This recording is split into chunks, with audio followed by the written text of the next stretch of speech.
ప్రార్థన చేసుకుందాం. ప్రార్థన చేద్దాం.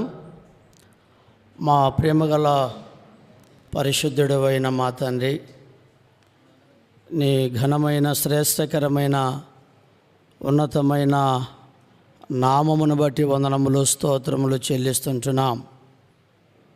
ఈ సమయంలో మరోసారి మీ పాసనదికి వస్తుంటున్నాము నైనా. నీ వాక్యములో వ్రాయబడిన రీతిగా 90వ కీర్తనలో నరులారా తిరిగి రండి అని మీరు మీ ఆహ్వానమును మా ప్రియ సహోదరి దేవమ్మాంటి కొరకై మేము ప్రార్థన చేస్తున్నాం. నిన్నటి రాత్రిన మీరు మీ చెంతకు పిలిచినందులకై వందనములు స్తోత్రములు చెల్లిస్తుంటున్నాం. దేవదానం అంకులను బట్టి వందనాలు. అలాగనే కుమారులు, తర్వాత కుమార్తె, మా ప్రభా అల్లుండ్లు, కోడన్లు, మనవన్లు, మనవరాలు బట్టి వందనములు స్తోత్రాలు. వారు బేతనియాలో మిమ్మలను సేవించే గొప్ప భాగ్యమును మీరు ఇచ్చినందులకై వందనములు స్తోత్రములు. నీ దాసురాలకు ఇచ్చిన రక్షణను బట్టి వందనములు. తాను ఈ భూమి మీద సాక్షిగా మీ కొరకు జీవించగలిగే భాగ్యమునిచ్చినందులకై వందనములు స్తోత్రాలు. మా ప్రభా తాను నిద్రించియు మాట్లాడుతున్నందులకై కూడా వందనములు స్తోత్రాలు. ఈ యొక్క చిన్న దేవుని వాక్యమును మా అందరి హృదయములను సంధించి మా దినములు ఎప్పుడోనని మేము సిద్ధపడగలుగునట్లు కృపలో జ్ఞాపకము చేసుకునమని యేసుక్రీస్తు వారి పరిశుద్ధమైన నామములో స్తుతించి ప్రార్థించి అడిగి వేడుకుంటున్నాము తండ్రి, ఆమేన్. దేవుని బిడ్డలారా, కొన్ని సంవత్సరాల నుండి నేను దాదాపు ఇక్కడ ఎర్రగుంట్లలో చదువుతున్న దినాలప్పటి నుండి కూడా దేవదానం అంకుల్ గారు, ఆంటీ, తర్వాత శ్యామ్ అన్న కుటుంబము మాకెంతో పరిచయము. తర్వాత నేను సేవకు వచ్చినప్పుడు కూడా బేతనియాతో ఎంతో నాకు ఆ సంబంధములు కూడా వస్తూ ఉంటున్నది. అయితే ఆంటీ హాస్పిటల్లో ఉండేది మాకు తెలిసింది. ప్రార్థన చేస్తున్నాము. తర్వాత ఎప్సిబమ్మకు కూడా నేను ఫోన్ చేస్తూ వచ్చినాను. నిన్నటి సాయంకాలమున ప్రభునందు నిద్రించినట్లు నాకు మెసేజ్ వచ్చింది. అది దేవుని చిత్తమునై ఉంటున్నది. అయితే దాదాపు 2 సంవత్సరాల క్రితము సింహాద్రిపురంలో నేను కాన్వకేషన్ పెట్టినప్పుడు ఈ తల్లి తాను కాన్వకేషన్ కోసము తను మంచి సమర్పణ కలిగి ఉంటూ వచ్చింది. మా చిన్న సంఘం విషయంలో ఓ రోజు ఫోన్ చేసింది, లేవిని నా కుమార్ని నన్ను రమ్మని. తర్వాత ఏమేమి కావాల్సినది ఆ సరుకులన్నీ తను రెడీగా తన ఇంట్లో పెట్టుకొని ఉంది. తర్వాత అవి మాకిచ్చి ప్రార్థన చేయించుకొని, నాయన ఇంకా ఏదైనా దైవ సేవకుల విషయంలో కొరత ఉంటే నువ్వు మాతో పంచుకో, దేవుడు మాకు సహాయం చేసిన కొలది ఆ కాన్వకేషన్ కొరకు సహాయమును చేస్తామని చెప్పగలుగుతూ వచ్చింది. తర్వాత ఎప్సిబమ్మ కూడా ఆంటీ కుమార్తె మాకు అక్కడ సేవకులకు వంట చేసేదానికోసము, సర్వింగ్ చేసేదానికోసము అవసరమని చెప్పినప్పుడు దాదాపు 6 దినాలు ఆఖరి వరకు నమ్మకంగా ఆ బిడ్డ మా మధ్యలో పరిచయం చేసింది. కిచెన్లోకి వచ్చిన తర్వాత మాకు కిచెన్లో దైవ సేవకులకు శ్రేష్టమైనటివి వస్తువులు ఏయో ఇంట్లో అవసరమైనటివి తాను గుర్తెరిగింది. మాకు తెలియకుండా మరుసటి రోజే అవన్నీ తీసుకొని వచ్చింది. ఏంటి అమ్మా ఇది ఎఫ్సి బొమ్మ అంటే ఆమె చెప్తూ వచ్చింది, అన్న పర్వాలేదు దేవుడు నాకు భారం ఇచ్చాడని చెప్పింది. తనంతు తాను కూడా కాన్వకేషన్కు ఆ బిడ్డ సాయం చేస్తూ వచ్చింది. దేవుని బిడ్డలారా, దేవుని సేవకులు అంటే వారు ఎంతో ప్రేమ గలవారని, రెండోది నా కుమారుని లేవిని ఎప్పుడు మనవడని తాను పిలుస్తూ వాని వివాహానికి కూడా ప్రతి మీటింగ్కు వ్యాన్లో ఆంటీ రావడము వెళ్ళడము జరుగుతూ వచ్చింది. అలాగనే ముని మనవని కూడా నేను చూడాలా, మనవడే పుట్టేదని తను చెప్తూ వచ్చింది మాకు. అయితే ఆమె చూడలేక ప్రభునందు నిద్రించింది. ప్రభుచితమైతే పరలోకంలో కలుసుకుంటాం. సరే, ఏదేమైనప్పటికీ ప్రభుని అంగీకరించిన మన జీవితంలో మన వెంట ఏం రావాలంటే సాక్ష్యం రావాలా. సేవకులమైన, పెద్దలమైన, విశ్వాసులమైన సాక్ష్యం లేకపోతే వారు బిలీవర్సే కాదు, ఇంకా చెప్పాలంటే సేవకులు కూడా కాదు. ఎందుకంటే వాక్యమే ఆధారం. వారి క్రియలు వారి వెంట వెళ్ళునని రాయబడింది. దాని కొరకే మనం ప్రయాసపడాలా. ఈ లోకంలో నేను జీవించిన జీవితము, నేను చనిపోయినప్పుడు నా గురించి ఆత్మీయమైన మంచి సాక్ష్యమును చెప్పాలా అని ఈ సాక్ష్యమును కాపాడుకోవాలా. ఒక వ్యక్తి బైబిల్లో ఉన్నాడు, రండి ఆయన గురించి మనము క్లుప్తంగానే చూద్దాము. ఇక్కడున్న దైవ సేవకులు అంకుల్ గారు వాక్యం చెప్పమని చెప్పాడు.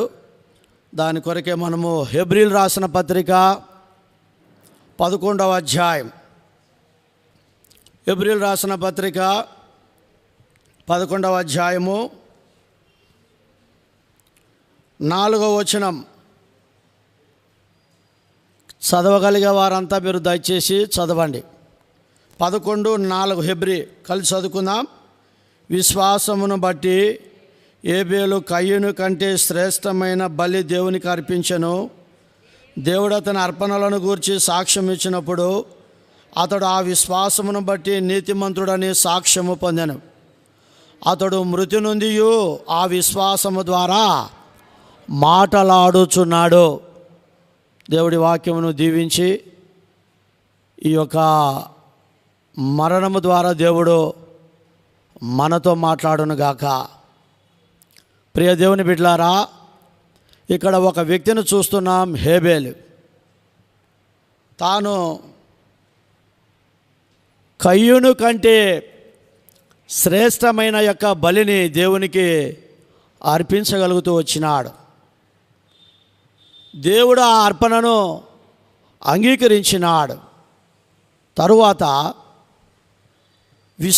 ఆ విశ్వాసమును బట్టి నీతిమంతుడని ఏం పొందినాడంట?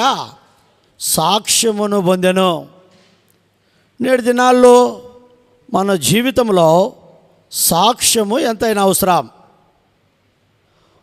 ప్రభును అంగీకరించక ముందు మన సాక్ష్యము లోకములో చాలా భయంకరమైనది. అయితే యేసుక్రీస్తు ప్రభుల వారిని మన సొంత రక్షకుడిగా మనం అంగీకరించిన తర్వాత ఆత్మీయమైన సాక్ష్యము మన జీవితంలో మనము కాపాడుకుంటూ రావాలి. ఇది చాలా ఇంపార్టెంట్. మరి ముఖ్యంగా మన కుటుంబీకులు మన గురించి సాక్ష్యం ఇవ్వాలా. ఏ సంఘములో మనం ఉంటున్నామో ఆ సంఘములో పరిశుద్ధులు మన గురించి సాక్ష్యం ఇవ్వాలా? లోకములో మనముండే ఇరుగు పొరుగు మధ్యలో మనము సాక్ష్యమును కలిగిన వారముగా ఉండాలా? కాబట్టి ఇది ఎంతైనా అవసరం.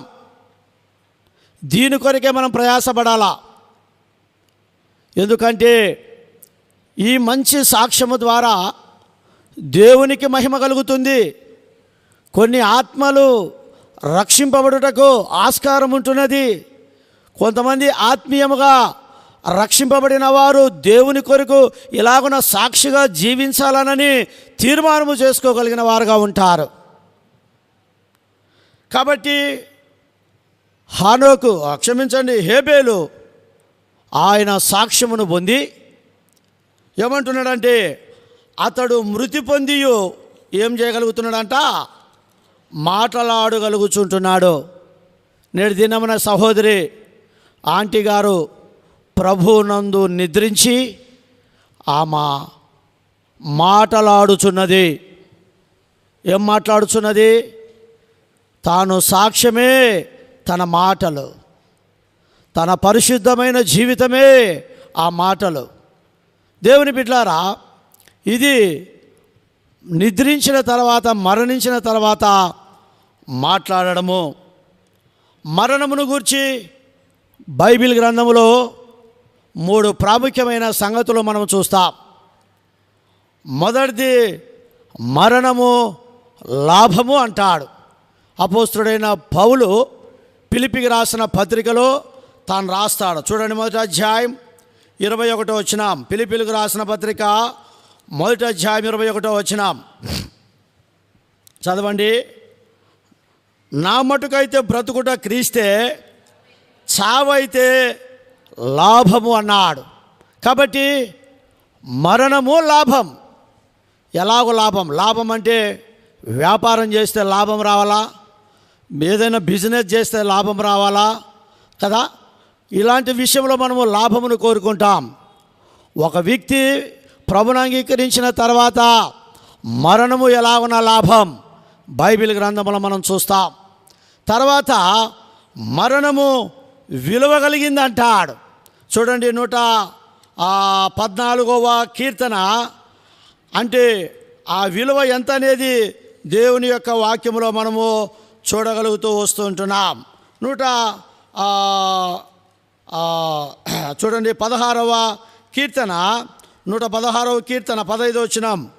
యెహోవా భక్తుల మరణము ఆయన దృష్టికి ఏందంట? విలువ కలిగిందన్నాడు. కాబట్టి మరణం విలువైనది. మొదటిది మరణం లాభమైంది, రెండవది మరణం విలువైనదని దేవుని వాక్యంలో చూస్తున్నాం. మూడవది మరణము ధన్యకరమైనది అని మనం చూస్తాం. ఈ లోకంలో ధన్యకరమైనది అండి. వారికి ఉన్న ఉద్యోగాన్ని బట్టి వారు ధన్యులు అంటారు, వారికి ఉన్న ఆస్తిని బట్టి వారు ధన్యులు అంటారు, వారి కోటేశ్వరులను బట్టి వారు ధన్యులు అంటారు. అయితే ప్రభువునందు నిద్రించిన వారు, మరణించిన వారు, వారి మరణము ధన్యము అని దేవుని వాక్యంలో చూస్తాం. రండి, ప్రకటన గ్రంథం 14వ అధ్యాయం 13వ వచనం మనం చూద్దాం. చూడండి, 13వ వచనం. అంతటా ఇప్పటి నుండి ప్రభునందు మృతులు ధన్యులని వ్రాయమని పరలోకముని యొక్క స్వరం చెప్పుగా వింటిని. నిజమే, వారు తమ ప్రయాసములు మాని విశ్రాంతి పొందుదురు, వారి క్రియలు వారి వెంట పోవునని ఆత్మ చెప్పుచున్నాడు. కాబట్టి మూడవది మరణం ధన్యకరమైంది. ఈ మధ్యాహ్న కాల సమయంలో ఆంటీ గారి యొక్క మరణమును గూర్చి పరిశుద్ధాత్మ యొక్క దేవుడు మనతో ఏం మాట్లాడగలుగుతున్నాడంటే, మరణము ఒక లాభకరమైనది, మరణమెంతో విలువైనది, మరణమెంతో ధన్యకరమైనదని దేవుని యొక్క వాక్యంలో రాస్తూ ఉంటున్నాడు. కాబట్టి సహోదరి ఆంటీ గారు ఆమెకు ప్రభునందు నిద్రించింది కాబట్టి ఆమెకు లాభం ఉంది. ప్రభునందు నిద్రించింది కాబట్టి ఆమె ఎంతో విలువైనదిగా ఉంది. ప్రభునందు నిద్రించినది కాబట్టి ఆమె ధన్యత కలిగిన స్త్రీగా మనము చెప్పుకోవచ్చును. దేవుని బిడ్డలారా, ఒకవేళ ఈ మధ్యాహ్న కాల సమయంలో ప్రభైన యేసుక్రీస్తు వారిని నీ స్వంత రక్షకుడుగా నువ్వు అంగీకరించకపోతే ఈ 3 విధములైన మరణానికి ఉండే ఈ యొక్క అద్భుతమైన లాభము, విలువ, ధన్యకరమైనది నీ జీవితంలో కలిగి ఉండాలంటే యేసు ప్రభు నీ కొరకై ఆయన కల్వరి శిలువలో రక్తమును కార్చి చనిపోయి సమాధి చేయబడి తిరిగి లేచినాడు. యేసుక్రీస్తు ప్రభా, నేను కూడా ఇదిగో నీతో పాటు పరలోకములో ఉండాలంటే నీ కల్వరి యొక్క శిలువ రక్తముతో నా పాపాలు కడుగు, నన్ను పరిశుద్ధపరచు, నన్ను నీతిమంతురాలుగా చేయని నీ జీవితంలో ఈరోజు ఈ ఆంటీ గారి యొక్క మరణము ద్వారా నువ్వు అడిగినట్లయితే నీకొచ్చే మరణము ఎంతో లాభకరమైనది, నీకొచ్చే మరణము ఎంతో విలువైనది, నీకొచ్చే యొక్క మరణము ఎంతో ధన్యకరమైనదని ఈ యొక్క మధ్యాహ్న కాల సమయంలో దేవుడు మాట్లాడగలుగుతుంటున్నాడు. ఇంకా బంధువులు కావచ్చు, రక్త సంబంధులు కావచ్చు, సంఘానికి వచ్చేవారు కావచ్చు, ఇంకెవరైనా కావచ్చు, ఇటువంటి రక్షణ మారుమనసు లేకపోతే నీకు బదులు యేసుక్రీస్తు ప్రభుల వారు ఆయన కల్వరి శిలువలో చనిపోయి సమాధి చేయబడి తిరిగి లేచినాడు. కాబట్టి ప్రియ సహోదరుడు, సహోదరి, రక్షణ మారుమనసు పొందాలని ప్రభునామం మేము కోరుతుంటున్నాం.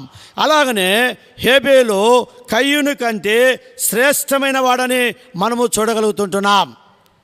కాబట్టి లాభం అనేది, విలువైనది, ధన్యకరమైనది ఏంటంటే ఆత్మానుసారంగా బైబిల్లో శ్రేష్టకరమైనది అని మనం చూస్తాం. కాబట్టి మన యేసుక్రీస్తు ప్రభులు ఎలాంటి వాడంటే ఆయన శ్రేష్టమైన వాడు. రండి, హెబ్రీయులకు రాసిన పత్రిక 1వ అధ్యాయం, హెబ్రీయులకు రాసిన పత్రిక 1వ అధ్యాయం 3-4 వచనాల్లో కలిసి ఉన్నాయి. చూడండి, మధ్యలో చదువుతాను. దేవదూతల కంటే ఎంత శ్రేష్టమైన నామమును పొందెనో వారికంటే అంతా శ్రేష్ఠుడై యేసుక్రీస్తు ప్రభు శ్రేష్టమైన వాడు. అలాంటి యేసుక్రీస్తు ప్రభును ఈ ఆంటీ కలిగినదిగా మనము చూడగలుగుతుంటున్నాం. యేసుక్రీస్తు ప్రభు ఎంతో అమూల్యమైన వాడు, శ్రేష్టమైన వాడు, ఆయన ఎంతో విలువైన వాడు. అలాంటి దేవుని ఆంటీ గారు కలిగి ఉన్నారు. కాబట్టి మనము ఎలాంటి శ్రేష్టమైన వారం అనేది చూడకముందు శ్రేష్టమైన దేవుని ప్రభువైన యేసుక్రీస్తు వారిని ఆమె సొంత రక్షకుడిగా కలిగి ఉన్నట్లుగా దేవుని యొక్క వాక్యములో మనము చూడగలుగుతూ ఉంటున్నాం. కాబట్టి మన దేవుడు శ్రేష్టమైన వాడు, అమూల్యమైన వాడు, అత్యధికమైన వాడు, చాలా విలువైన వాడు. అలాంటి యేసు ప్రభును ఈ తల్లి కలిగింది. కాబట్టి మన దేవుడు శ్రేష్టమైన దేవుడు. రెండవది, శ్రేష్టమైన రక్షణను పొందింది. దేవుడిచ్చే రక్షణ శ్రేష్టకరమైనది, విలువైనదని బైబిల్ గ్రంథంలో మనం చూస్తాం. ఇదే హెబ్రీయులకు రాసిన పత్రిక 2వ అధ్యాయం చూడండి, మొదటి వచనంలో మనము చూస్తాం. హెబ్రీ 2వ అధ్యాయం 3వ అధ్యాయం చూడండి, 2:3. ఇంత గొప్ప రక్షణను మనము నిర్లక్ష్యమును చేసిన ఎడల ఎలాగో. కాబట్టి ఇంత గొప్ప రక్షణ, గొప్ప రక్షణ అంటే శ్రేష్టమైన రక్షణ పొందింది ఈ దాసురాలు. యేసుక్రీస్తు ప్రభుల వారి ద్వారా రక్షణ పొందింది. ఎలాంటిదంటే అది శ్రేష్టమైనది. ఎందుకంటే శ్రేష్టమైన యేసుక్రీస్తు ప్రభు, ఆ శ్రేష్టమైన రక్షణ ఆయన ద్వారా ఈ సహోదరి పొందినట్లుగా ఆంటీ గారు మనం చూస్తున్నాం. రక్షణ పొందిందే కాబట్టి దేవుని మందిరానికి వచ్చేది, దేవుని మందిరంలో ఆరాధిస్తూ వచ్చింది, దేవుని మందిరాన్ని ప్రేమిస్తూ వచ్చింది, దేవుని సేవకులను ప్రేమిస్తూ వచ్చింది. ఎంతోమందిని ఇలాగున ఆమె ఆ రక్షణను బట్టి దేవుని సంఘముతో, బేతనియాతో ఆమె ఇంత సహవాసమును కలిగి ఉన్నట్లుగా మనము చూడగలుగుతూ ఉంటున్నాం. కాబట్టి శ్రేష్టమైన యేసుక్రీస్తు ప్రభును మొట్టమొదటిగా కలిగిందే కాకుండా శ్రేష్టమైన రక్షణ ఆ యేసు ప్రభుల వారి ద్వారా నుండి ఈ తల్లి పొందినట్లుగా బైబిల్ గ్రంథంలో మనము చూడగలుగుతూ ఉంటున్నాం. ఇప్పుడు మూడవది, ఆమె మొదటిది శ్రేష్టమైన యేసు ప్రభు, రెండవది శ్రేష్టమైన రక్షణ పొందింది, మూడవది శ్రేష్టమైన పరలోక యొక్క స్వాస్థ్యమును పొందింది. బైబిల్ గ్రంథంలో రాయబడింది ఆ పరలోకము ఎలాంటిదంటే శ్రేష్టమైనది. రండి కీర్తనలు 16:16 మనం చూద్దాం. ఆ మాట ఉంది. కీర్తన 16:6 మనోహర స్థలములలో నాకు పాలు ప్రాప్తించెను, శ్రేష్టమైన స్వాస్థ్యము నాకు కలిగెను.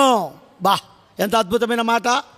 ఎవరికి శ్రేష్టమైన ఈ పరలోకము యొక్క స్వాస్థ్యమును అంటే శ్రేష్టమైన యేసుక్రీస్తు ప్రభుల వారిని కలిగిన వారికి, ఆ శ్రేష్టమైన రక్షణను కలిగిన వారికి శ్రేష్టమైన పరలోక చెప్పండి స్వాస్థ్యం. అందుకే పాడతాం కదా, పరలోకమే నా స్వాస్థ్యము. ఎప్పుడు నేను ఎప్పుడు రావాలా ప్రభా. కాబట్టి ఒకవేళ చెప్పలేం, ఆమెకున్న ఈ యొక్క అనారోగ్య పరిస్థితి ఆంటీ గారి బట్టి ఒకవేళ పడకలో ప్రభుత్వం మాట్లాడుతూ వచ్చింటుందేమో, అయ్యా నన్ను తీసుకో, ఆ శ్రేష్టమైన దేశానికి నన్ను తీసుకో అని ఒకవేళ ప్రార్థన చేసిండవచ్చు. కాబట్టి శ్రేష్టమైన పరలోకము యొక్క స్వాస్థ్యమును పొందింది. ఈ మధ్యాహ్న కాల సమయంలో ఇక్కడ చేరువచ్చిన దేవుని బిడ్డలారా, పరలోకం ఎంతో శ్రేష్టమైనది. అది బంగారు వీధులు కలిగినది, అది మహిమ తేజస్సు కలిగినది. అందుకే అది శ్రేష్టమైనదనే వాక్యములో రాయబడుతూ ఉంటున్నది. కాబట్టి మధ్యాహ్న కాల సమయంలో ఇంకెవరైనా రక్షణ మారుమనసు పొందకపోతే ఈ పరలోకం ఎంత శ్రేష్టమైన స్వాస్థ్యముగా దేవుడు నీ కొరకై నా కొరకై సిద్ధపరిచాడో, ఆ తల్లి సంపాదించుకున్నట్లుగా నీవు నేను దీన్ని సంపాదించుకోవాలా. దీని కొరకై మన ఆత్మీయత, దీని కొరకై మన తృష్ణ, దీని కొరకై మన ప్రార్థన, దీని కొరకై మన సాక్ష్యమును మనము కలిగిన వారంగా ఉండాలా. కాబట్టి కయ్యూను కంటే హేబేలు శ్రేష్టమైన వాడని ఎలాగునో సాక్ష్యమును పొందినాడంటే శ్రేష్టమైన దేవుని కలిగినాడు, శ్రేష్టమైన రక్షణ తాను పొందగలిగినాడు, శ్రేష్టమైన పరలోకపు యొక్క స్వాస్థ్యం అలాగనే ఈ తల్లి పొందినట్లుగా మనం దేవుని యొక్క వాక్యంలో చూడగలుగుతాం. ఈ మధ్యాహ్న కాల సమయంలో జ్ఞాపకం పెట్టుకుందాం. బైబిల్ గ్రంథంలో శ్రేష్టమైనటువంటివి చాలా సంగతులు బైబిల్లో ఉన్నాయి. అంత మాత్రమే కాకోకుండా నాలుగవదిగా ప్రభువును అంగీకరించిన తర్వాత దైవజనుడు భక్సింగ్ గారికి ఇచ్చిన ప్రత్యక్షత దర్శనము ఏంటంటే అపోస్తుల బోధ, సహవాసము, రొట్టె విరుచుట, ప్రార్థన చేయుట. దీనిలో ఒక మాట వచ్చింది, ఏంటి? సహవాసము. చెప్పండి, ఏంటి? సహవాసం. సంఘము యొక్క సహవాసమును కలిగి ఉంటూ వచ్చింది, ప్రార్థన యొక్క సహవాసమును కలిగి ఉంటూ వచ్చింది. ఒకవేళ స్త్రీల మీటింగు యొక్క సహవాసమును కలిగి ఉంటూ వచ్చింది, దేవునితో సహవాసమును కలిగి ఉంటూ వచ్చింది, దేవుని వాక్యముతో సహవాసమును కలిగి ఉంటూ వచ్చింది. ఈనాడు హైదరాబాద్, హెబ్రోన్ మొదలుకొని యావత్ ప్రపంచంలో దైవజనుడు భక్సింగ్ గారు సహవాసం అని చెప్పుకొని ట్రస్ట్ అని, సొసైటీ అని ఉంటున్నారు. కాదు, అపోస్తుల కార్యములు 2:42 దైవజనుడికి ఇచ్చిన ప్రత్యక్షత దర్శనం. ఎక్కడైనా దీని గురించి నేను ధైర్యంగా చెప్పగలను. ప్రియ సహోదరుడా, సహోదరి, జ్ఞాపకం చేసుకుందాం. అట్టి సహవాసముని తల్లి కలిగింది. శ్రేష్టమైన సహవాసము ఇక్కడ కాదు, పరలోకములో ప్రభుతో ఇప్పుడు ఆమె సహవాసం ఉంటుంది. హెబ్రీయులు రాసిన పత్రిక చూడండి, ఆ మాట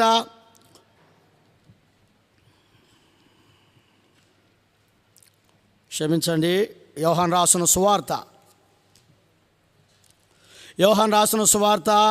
14వ అధ్యాయం మొదటి 2 వచనాలు చూడండి. ఇక్కడ రాయబడింది, మీ హృదయములను కలవరపడనీకుడి, దేవుని యందు విశ్వాసం ఉంచుచున్నారు, నా యందు విశ్వాసం ఉంచుడి. నా తండ్రి ఇంటి అనేక నివాసములు కలవు, లేని యెడల మీతో చెప్పుదును, మీకు స్థలము సిద్ధపరచా వెలుచున్నా. నేను వెళ్ళి మీకు స్థలము సిద్ధపరిచిన యెడల నేను నుండు స్థలములో మీరు నుండులాగన మరలా వచ్చి నా యొద్ద నుండుటకు మిమ్మును తీసుకొని పోవదని అంటున్నాడు. ఎంత అద్భుతమైన మాట! దేవునితో దేవుడు ఉండే స్థలం, దేవునితో ఆమె ఏం చేయబోతుంది? నివాసం. దేవునితో ఆమె నివాసం. ఈ లోకములో భర్తతోనూ, పిల్లలతోనూ, కుటుంబంలో తన గృహములో ఒక నివాసముగా తాను ఉండబోతూ వచ్చింది. ఇప్పుడు తన యొక్క నివాసం పరలోకం, ప్రభుతో నివాసముగా ఉంటుంది.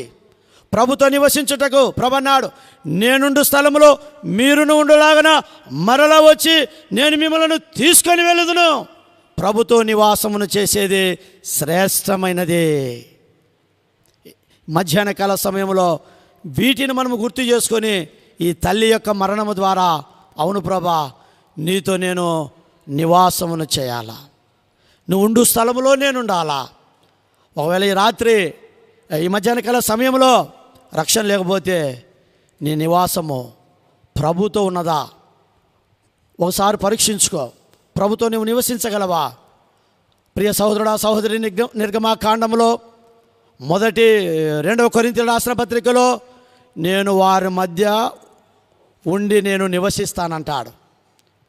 ఎవరైతే ప్రత్యేకంగా ఉంటారో, శ్రేష్టమైనది కలిగి ఉంటారో, వారు శ్రేష్టమైన నివాసమును కలిగిన వారుగా ఉంటున్నారు.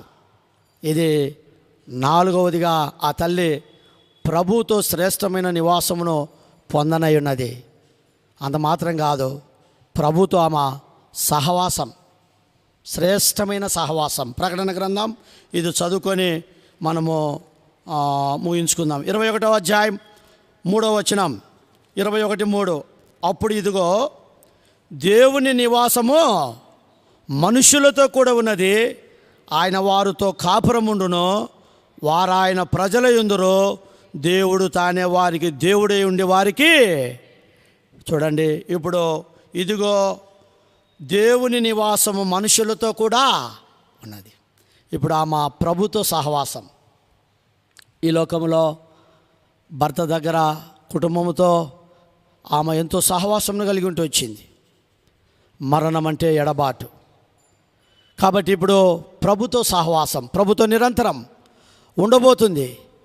ప్రభుతో సహవాసం, ప్రభు దగ్గర నివసిస్తుంది. ఆ శ్రేష్టమైన స్వాస్థ్యమును తాను పొందింది. ఆ శ్రేష్టమైన రక్షణ తన జీవితంలో పొందింది. ఆ శ్రేష్టమైన తండ్రిని ప్రభువైన యేసుక్రీస్తు వారిని ఆమె పొందినది.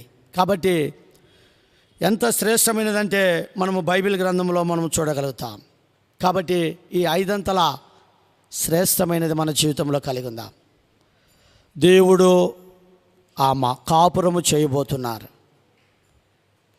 కాపురము భర్త, భార్య, పిల్లలు వారి గృహములో చేయగలిగేది. పరలోకములో ప్రభుతో కాపురం. నిన్ను సృష్టించిన వాడు నీకేమై ఉన్నాడు? భర్త అయి ఉన్నాడు. ఓ తండ్రితో సహవాసం, తండ్రితో నివాసం, ఆ తండ్రి యొక్క స్వాస్థ్యం, ఆ యొక్క శ్రేష్టమైన రక్షణ, ఆ శ్రేష్టమైన ప్రభువును పొందింది. అది హేబేలు పొందాడు. కాబట్టి తాను సాక్ష్యమును పొంది, తాను మృతి పొంది ఏం చేయగలుగుతున్నాడంట? మాట్లాడగలుగుతున్నాడు. ఈరోజు ఈ తల్లి మృతి పొందకపోతే ఈ మాటలు మనము ధ్యానించుకునే వారము కాదు. అందుకే తాను మృతి పొందియు మాట్లాడుతుంది. ఏమన్నా మాట్లాడుతుంది? ఆ శ్రేష్టమైన యేసు ప్రభును నేను పొందాను, ఆ శ్రేష్టమైన రక్షణను నేను పొందాను, ఆ శ్రేష్టమైన పరలోక స్వాస్థ్యమును నేను పొందాను, ఆ శ్రేష్టమైన నివాసం, ప్రభు ఉండే నివాసం స్థలములో నేను ఉంటున్నాను, ఆ శ్రేష్టమైన సహవాసం నా ప్రభుతో నేను కాపురము చేయబోతున్నాను అని మాట్లాడుతుంది. సేవకుడైన నేను, విశ్వాసులైన మీరు, మనందరం ఇటు నిరీక్షణ మన జీవితంలో కలిగి ఉండాలా. దీన్ని మనము సంపాదించుకోవాలా. దీని కొరకే మనం ఈ లోకములో ప్రభు కొరకు జీవించాలా. అట్లో దేవదానం అంకుల్ గారికి, కుటుంబానికి అటువంటి శ్రేష్టమైన నిరీక్షణ ప్రభు అనుగ్రహించునుగాక. ఎబ్రిల్ రాసిన పత్రికలో ఉంది, నిరీక్షణ కూడా శ్రేష్టమైనదంట. సమయం లేక చెప్పలేదు, నిరీక్షణ శ్రేష్టమైంది. ఎవరు నిరీక్షణ కలిగి ఉంటారో, నా ప్రభు వస్తాడు, నా ప్రభుతో నేనుంటా, లేదంటే నేను చనిపోతే నా ప్రభుతో నేనుంటా, ఈ నిరీక్షణ మనకుందా? చెప్పగలమా? ఈ 5 లక్షణాలు కలిగిన వారికే ఈ నిరీక్షణ ఉంటుంది. మరణం అంటే వారికి ఏముండదు? భయం ఉండదు, ఆందోళన ఉండదు, లేకుంటే వేదన ఉండదు. నా ప్రభు వచ్చినా నేను సిద్ధంగా ఉన్నా, లేకుంటే ఇప్పుడు నేను చనిపోయినా నా ప్రభుతో ఉంటా. ఇదే శుభప్రదమైన నిరీక్షణ. అట్టి నిరీక్షణ కలిగి ఉండున్నట్లు ప్రభు మనకందరికీ సహాయం చేయనుగాక. ప్రార్థన చేసుకుందాం. నమ్మకమైన దేవా,